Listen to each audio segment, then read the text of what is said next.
After 36 hours on the wind, first down to the fast and then up the west coast of Ireland, we're fortunate that the wind has now freed us going round to the west.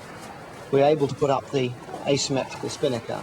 Peter's working hard to get the sail up and now to set the sail. Boat speed beginning to pick up.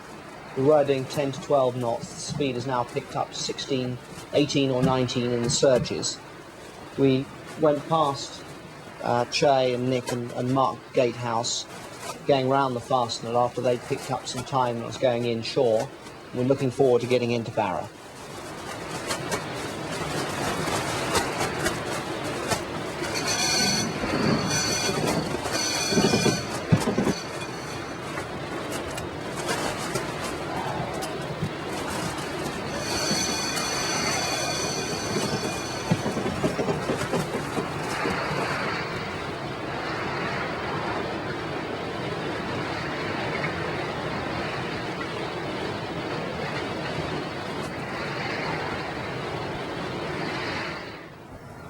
The Laird's flag is flying over Castle Bay as the huge French catamaran arrives, having doubled her lead.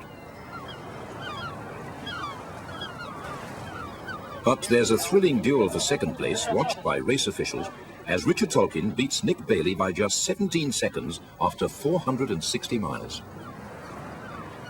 The Castle Bay anchorage is notorious for its bad holding ground, a particular hazard to multi-hulls in strong winds. Roy Hart enjoys a game of golf on the castle top. For those not racing too seriously, the ports of call bring a welcome chance to relax. While Nick Bailey, anxious to get top performance from Davis Langdon, repairs his damaged daggerboard.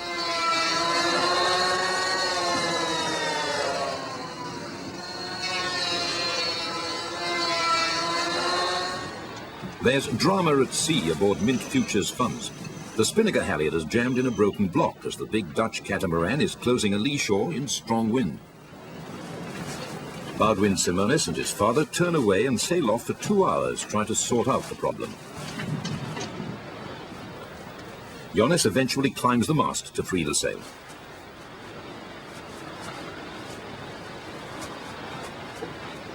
Luckily, they'd already crossed the finishing line, so they lost no time and are now up in 7th place.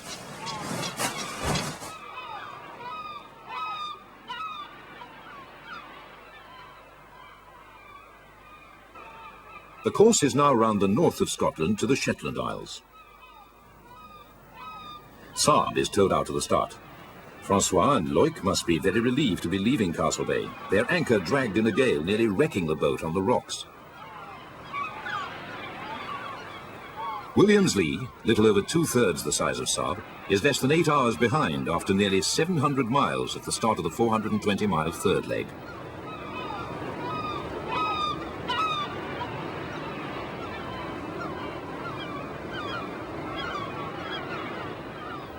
Davis Langdon speeds on her way, with a force 9 forecast for Bailey, and Nick's boat has gone up from 5th to 3rd place.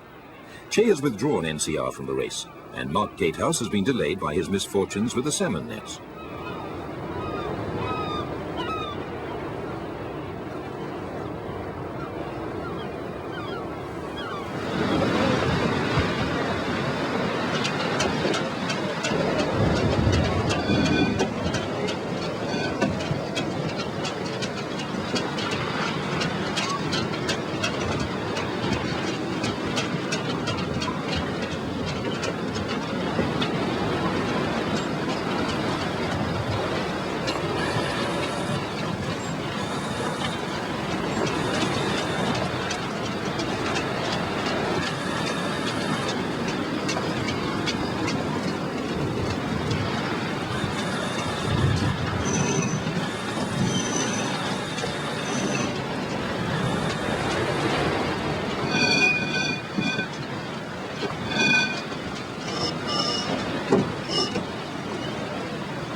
Nick Bailey is pushing Davis Langdon to her limits in the very rough conditions.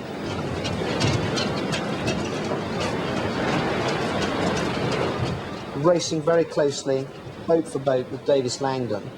Wouldn't expect to see this out on the ocean after 24 hours at sea. We broke a block in the backstay, which enabled Nick to sail past us. We've caught him up steadily and went past him a little while ago. Very close racing. Hopefully we'll be able to keep ahead up to Muckleflugger and then down to Lerwick. But it's certainly an extraordinary race.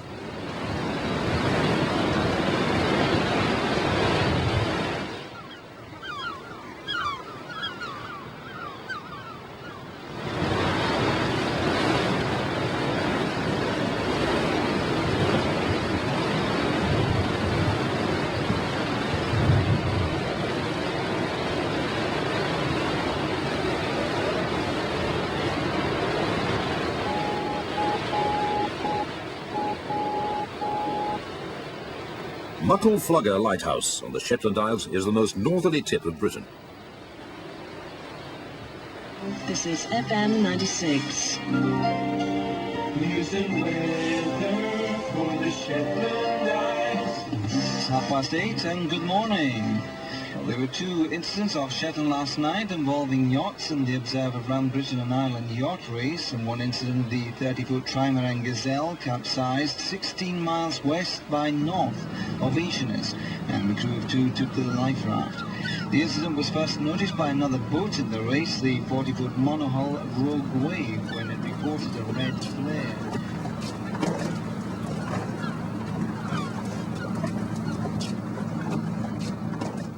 The long fourth leg is down to Lowestoft in Suffolk.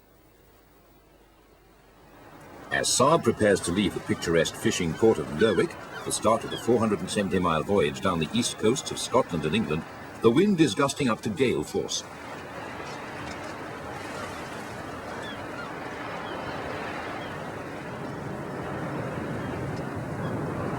Saab is heavily reefed, with her tiny mainsail reaching less than halfway up her huge wing mast, which is capable of driving her at 8 knots with no sail set at all.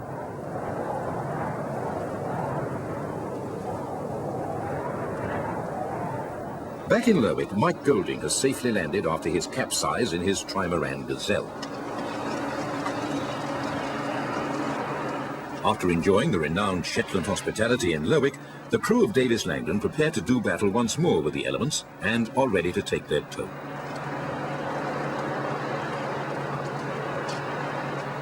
Richard Tolkien will be next to leave.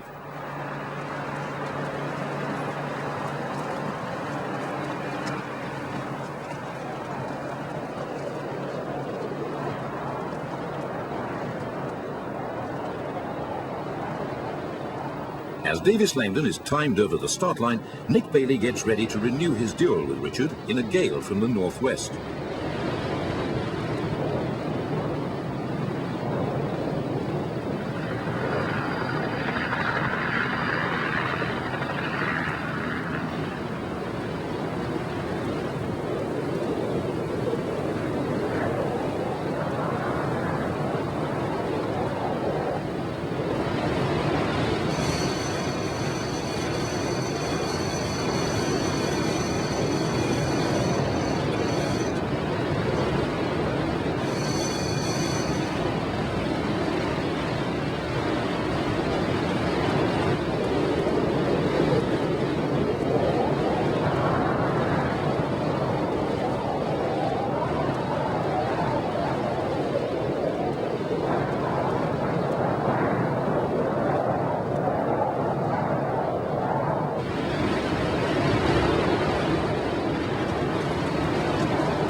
Queen Anne's Battery sets out in 4th place.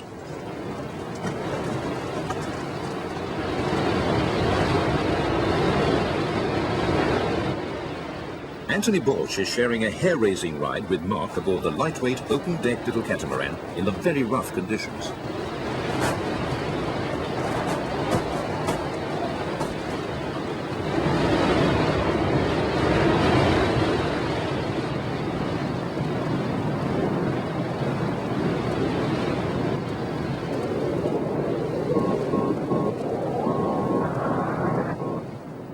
These sailors, setting out into a gale to race multi-hulls through rocky waters, need far higher standards of seamanship than any elitist America's cup yachtsman.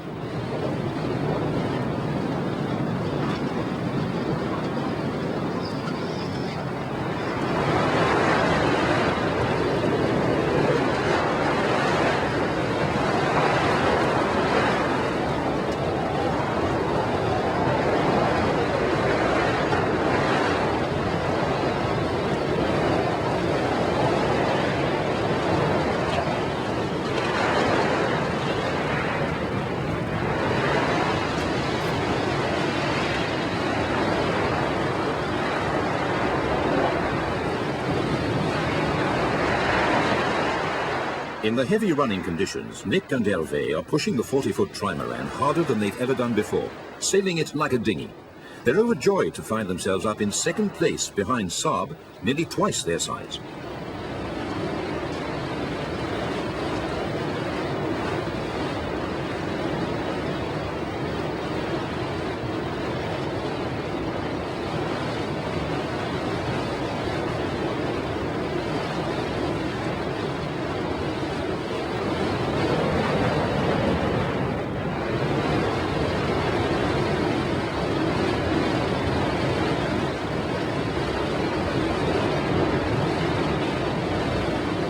Nick is intensely keen to keep his lead over Richard all the way to Lowestoft.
We've had several hours of good sailing now after the strong conditions that we experienced after leaving Lerwick. We came out of Lerwick with 2 reefs in the main, the staysail, blowing 30 knots. Then when we got out of the lee of the land, we had 35 knots increasing to 40.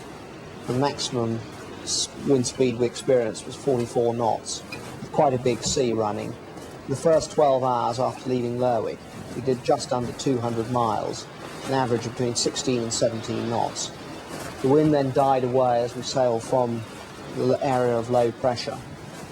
We've had good sailing for 4 hours or so under the spinnaker. The wind's now increasing. There's the forecast of strong winds from the southeast, so it looks as if, having weathered a gale from the northwest, we're now going to have a gale from the northeast. So we're going to be, I suspect, another 24 hours before we get to Lowestoft.